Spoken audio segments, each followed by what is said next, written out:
नमस्कार दोस्तों। आज से लगभग 1600 साल पुराना नालंदा विश्वविद्यालय फिर से एक बार चर्चाओं का विषय बन चुका होगा।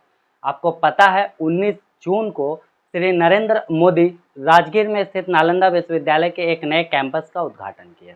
तो आइए इस वीडियो में जानते हैं नालंदा विश्वविद्यालय के स्थापना से लेकर के उसके ध्वंस की कहानी और वहां से फिर पुनरुत्थान की कहानी। बिहार की राजधानी पटना से लगभग 80 किलोमीटर दूर राजगीर में स्थित नालंदा विश्वविद्यालय 450 ईस्वी में गुप्त वंश के शासक कुमार गुप्त ने नालंदा विश्वविद्यालय की स्थापना की थी। भारतीय गणित के जनक माने जाने वाले आर्यभट्ट के बारे में अनुमान लगाया जाता है कि उन्होंने 6ठी शताब्दी ईस्वी में विश्वविद्यालय का नेतृत्व किया था।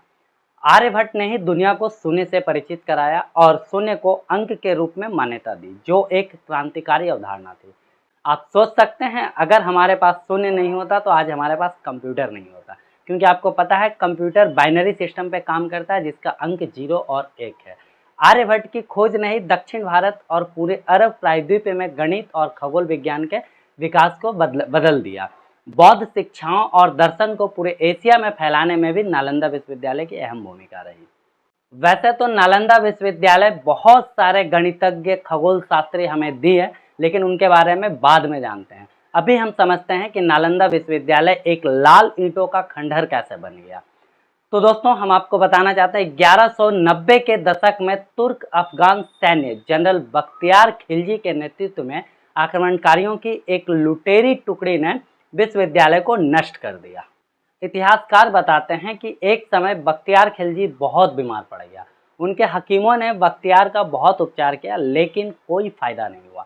किसी ने बख्तियार खिलजी को नालंदा विश्वविद्यालय के आयुर्वेद विभाग के प्रमुख आचार्य राहुल श्रीभद्र जी से इलाज कराने की सलाह दी।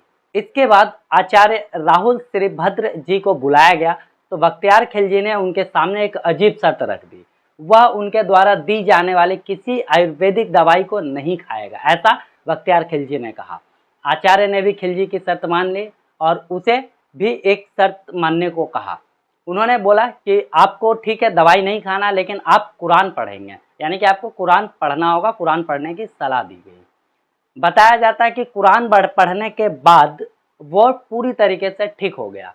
कहा जाता है आचार्य राहुल श्रीभद्र जी ने कुरान के पन्नों पर दवा का लेप लगाया था, जिससे दवा खिलजी के हाथों में लगती थी और जब वह पन्ने पलटने के लिए अपनी उंगली जीभ पर लगाता तो दवाई उसके मुंह में चली जाती थी। इस तरह बख्तियार खिलजी ठीक हो गया।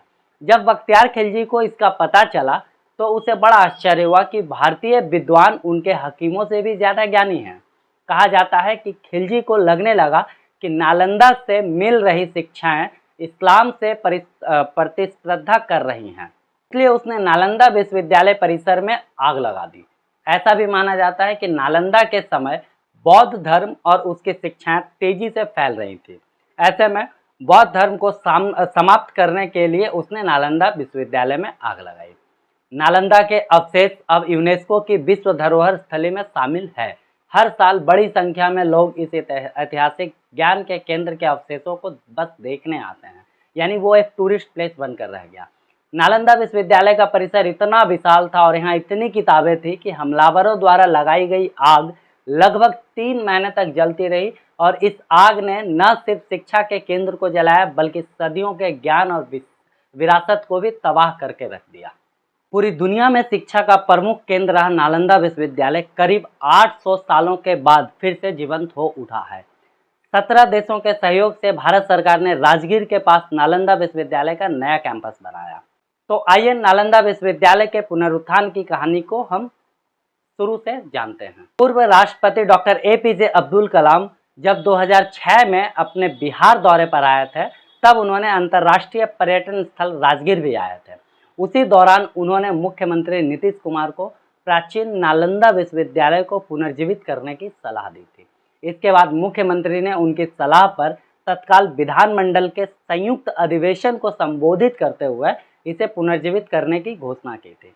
यूनेस्को ने 15 जुलाई 2016 को नालंदा विश्वविद्यालय के पुरातात्विक अवशेषों को वर्ल्ड हेरिटेज साइट यानी कि वैश्विक धरोहर स्थल का दर्जा दिया।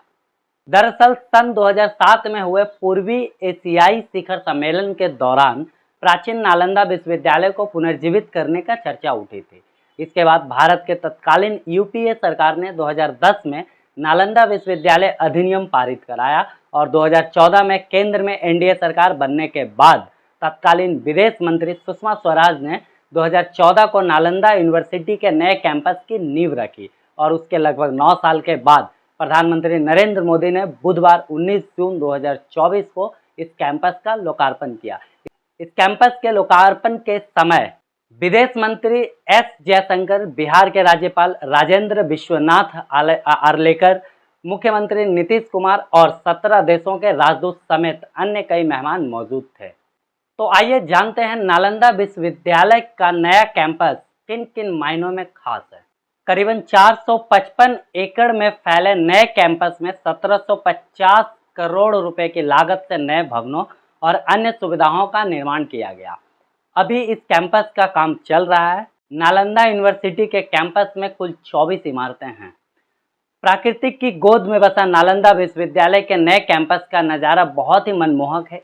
इस परिसर के 1/4 हिस्से में पानी है। विभिन्न भवनों के आसपास जलाशय बनाए गए हैं जो बिहार की पारंपरिक आहार पाइन जल संचयन प्रणाली पर आधारित है। आहार पाइन जल संचयन प्रणाली क्या होता है, ये हम आपको किसी नेक्स्ट वीडियो में बताएंगे।